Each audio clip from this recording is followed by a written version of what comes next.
was driving home, it'd just been a normal day at work. I was going to Pets at Home actually because it was my dog's birthday the next day. So yeah, I was just buying presents.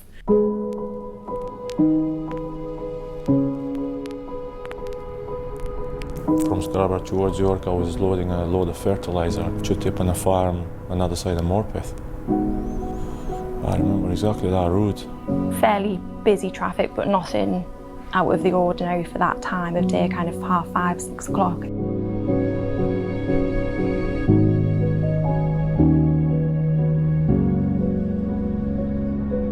I remember when I came to the junction M1 from York. After a few good miles, I remember the orange lights on saying congestions on junction 61, I think it was. I've seen this all the time, and on those roads in Britain, and you know, there's an accident, there's a breakdown, there's a damage, or police activity or recovery activity, something. Just before the slip road is when I could see the big queue of traffic ahead. Looked in my rearview mirror to make sure the cars that I could see were slowing down. It was probably less than a second when... Looked ahead, and then the next thing it was just...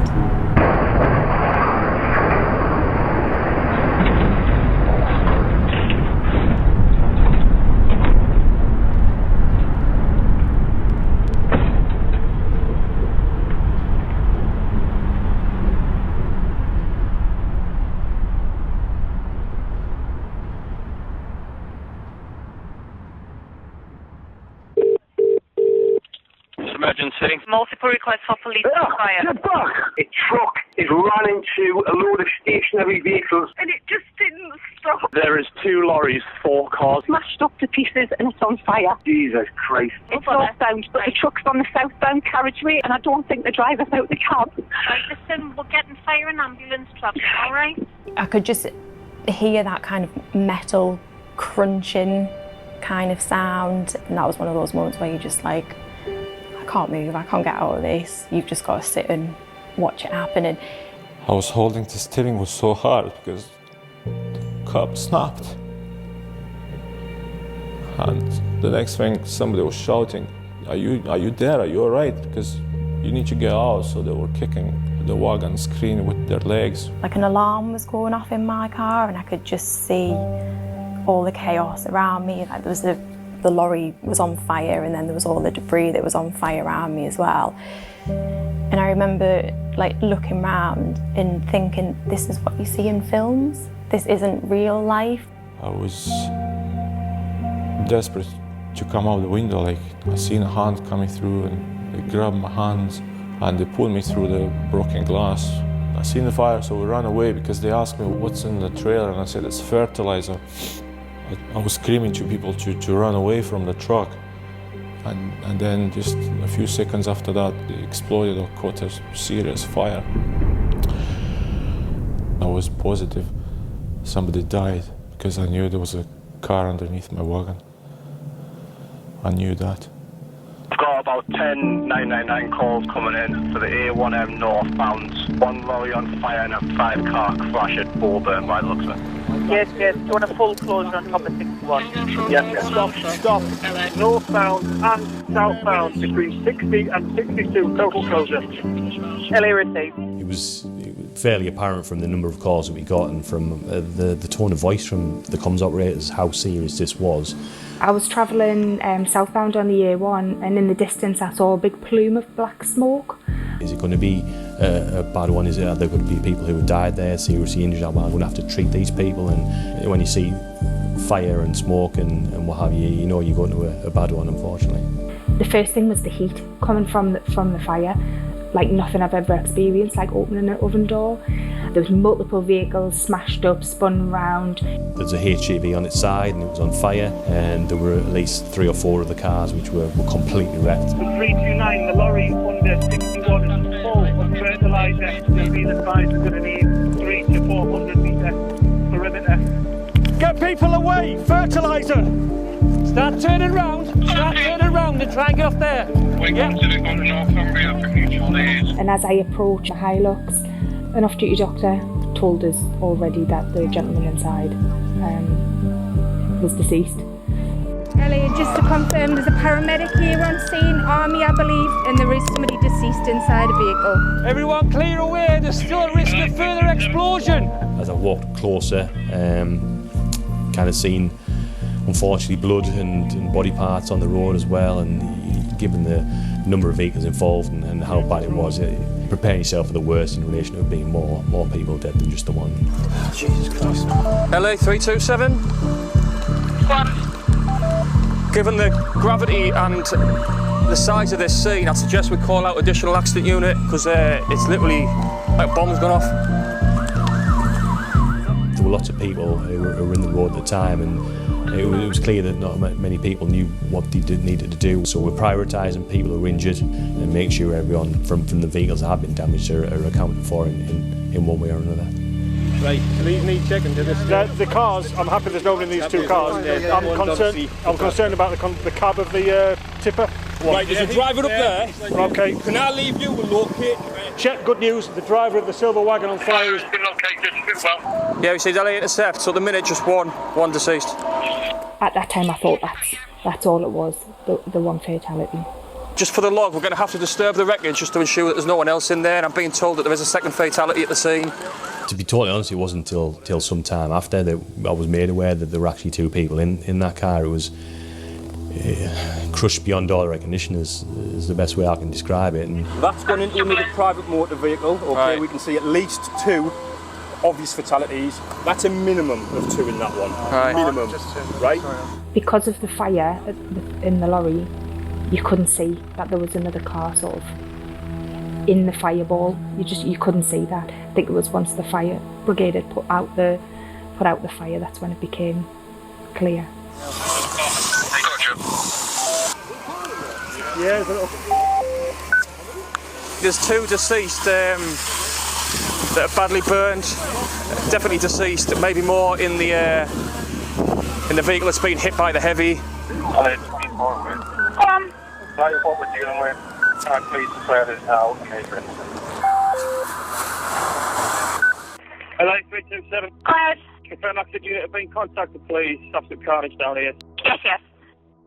We had lots of us working on the detail of trying to find out what vehicle had set on fire, who was in it, and ultimately how many people were in it. But he thinks there's a passenger and he thinks there's a driver, but that passenger may have come from the back seat, it's unclear. He's trying to get head to tail of the car because the only recognisable bit's the engine block. I'm trying to think of where a VIN number might be that's not been destroyed to try and get a registration. Stays the deceased dog here as well in the carriageway in lane 2 on the northbound. Possible causation, obviously not confirmed at the minute. Laid in the road was a family pet, and we used the chip in the dog's neck to start the ball rolling, and ultimately we got a home address from that. We'd been able to establish that Elaine and David weren't where they should be, and that's when we knew it was likely to be them. And we couldn't say that. And how do you go to someone's family and tell them that they've been killed in a car crash is bad enough, but to think that they're never ever going to be given that opportunity to say goodbye and be able to touch them again or hug them again. Small, 5 foot nothing, strong-willed, strong-minded, strong in general, to be honest. Brought me up pretty much by herself up until I was about 7 when she met my dad, my stepdad. He sort of took me on as his own son, gave me the key to the world really. He took me on holiday, he took me to football games and did everything you would want from a dad. My wife came in sort of early in the morning, 5, 6ish, something like that, and she handed me the phone, and on the other end of the phone was the dad, and then he told me that initially my mum had been involved in a car accident and had died, and then he told me my dad had also been killed. Yeah, it's pretty bad, and you don't know if you've never had to go through this process before. You've never had to plan funerals, you've never had to do all that sort of stuff. You just deal with it however you deal with it. I don't think there's certainly no right or wrong answer, but I don't know if there's a way of explaining it. You just kind of got to muddle on. It's weird, like I in a weird way feel guilty that it's just sheer luck that I was as far down the road as I was, and other families are having to grieve for their loss, and it just doesn't seem fair. Most importantly is to make sure you're getting the treatment that you need for your injuries, which are at the moment just what we can see. She had a foil blanket wrapped around her. Obviously explained that she was involved in the collision as well, and that she was pregnant at the time as well. And well, the day it happened I was 26 weeks pregnant, never had any worries or anything like that, but then obviously after it happened that flipped completely, and it was just everyday paranoid that something was wrong. How far along are you? 26 weeks. Okay. Yeah, absolutely essential you get checked. I was just extremely thankful that she was okay. No one wants to see anyone die as a result of a collision on the road, but especially someone who's pregnant, yeah, that would have been heartbreaking. Very, very luckily she was absolutely fine. But that again, that could have been so different. You know, we're humans as well, and we have feelings, although you've got to have a bit of a game face. Do us a favour, see that FedEx truck's got CCTV in the cab. Are you alright? I'm alright. We'll be fine now because we're task focused at the minute. Yeah, I know. You do have to focus because you're there to do a job, and people have expectations about you, but you do take a minute and step back and think, you know, this could be my family. This could be me. The guy over there who's been trapped by them is the driver of this wagon. This one here? Yeah, Eon somebody. I've got his name, I've got his details. It was identified that he was the person who was driving the HGV, and given the state of that HGV, the fact it was on its side and it was on fire, and you know, I was quite surprised that he came out of it relatively unscathed. What happened? Well, everything happened too fast. Everybody pulled the brakes super fast. Okay. Well, not super fast, and I didn't have time to react, you know, for such a big machine. Yeah. You know, and the next thing I was trying to come this side on the middle, like. Yeah. I think I steered a little bit left, trying to hit another lorry in the front of me. I was hoping to stop in his trailer without critical damage, casualties, but. He'd made comments at the scene to say that the traffic had just stopped in front of him and he hadn't had time to stop. The witnesses had told us very early on that it hadn't braked, and it had just ploughed into this stationary traffic. Well, the stationary traffic was there to be seen, and at that point we've got enough suspicion for him to be taken into custody. How are you? I'm glad I'm alive. Yeah, I bet you are. A bit of a scary situation, was it? I didn't know to what extent he knew what damage he'd caused at that stage. I didn't know whether he was aware that the people had died as a result of his actions. I think when it was explained to him that he was under arrest on suspicion of death by dangerous driving, I think he'd realised how severe a situation he was in. The time's 18:59 and you're under arrest for causing death by dangerous driving, alright? You do not have to say anything but it may harm your defence if you do not mention when questioned, something which you later rely on in court, and anything you do say may be given in evidence. Do you understand everything that I've said? Absolute devastation. I could see by his face, just the shock, the disbelief about what had happened. Obviously he had the knowledge at that time that it was because he was on his mobile phone that crash had happened. And how that would have played on his mind, I wouldn't know, but I wouldn't imagine that he would be comfortable in that knowledge. Have you got your mobile phone with you at the moment? Could I take that from you, please? Of course, I knew my phone was in my pocket, and I knew it's going to come up. If people get involved in accidents and people die, you can't hide that. It was a bad choice, really bad choice. We were a number of days in the investigation when finally our digital unit that were able to access the phone and forensically examine the phone came to us to say that for the proportion of that day, whilst he'd been driving, he'd been on his mobile phone. Okay, Nicola, this interview is being audio and video recorded. Time by now, which is 12:01 p.m. and the date is Wednesday, the 15th of September 2021. We gathered all our evidence by then. We knew that he'd been on his mobile phone. We had CCTV that we needed to show to him, and it was during that interview that when I pressed play on the laptop for him to see what had happened. He was completely and utterly broken. So like I say, we've got some footage. This is a compilation of 3 or 4 different bits of dash cam. I'm just going to let it play through. This is different bits. When I seen the videos, that just, I don't know, I can't explain it. It's just something so disturbing. Knowing I was me plowing through the cars. He's watching a video of himself kill 3 people. It can't have been easy. But on the other hand, it was going to happen. That was a collision waiting to happen. I was devastated because when I'd arrested him and the way that he reacted,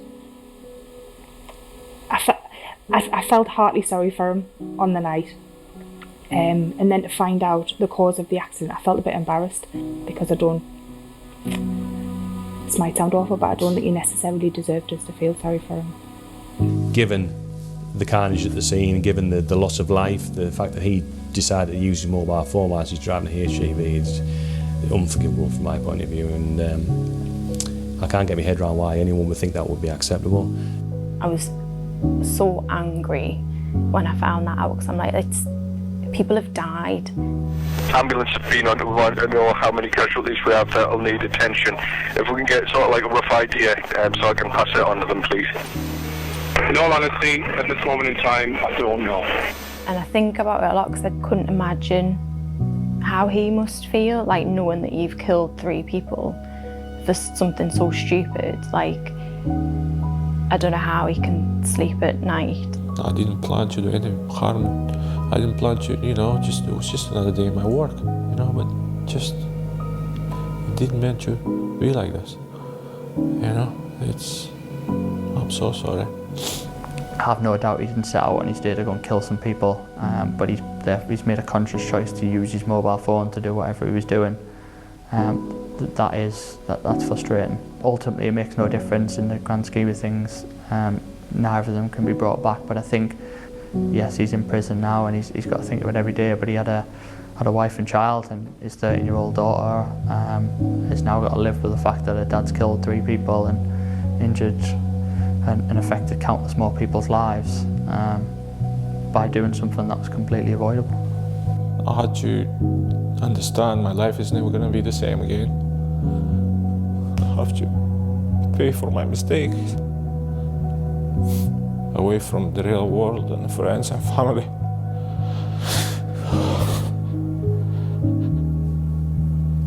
I never had a chance to apologize, to say sorry to anybody who they lost their loved ones.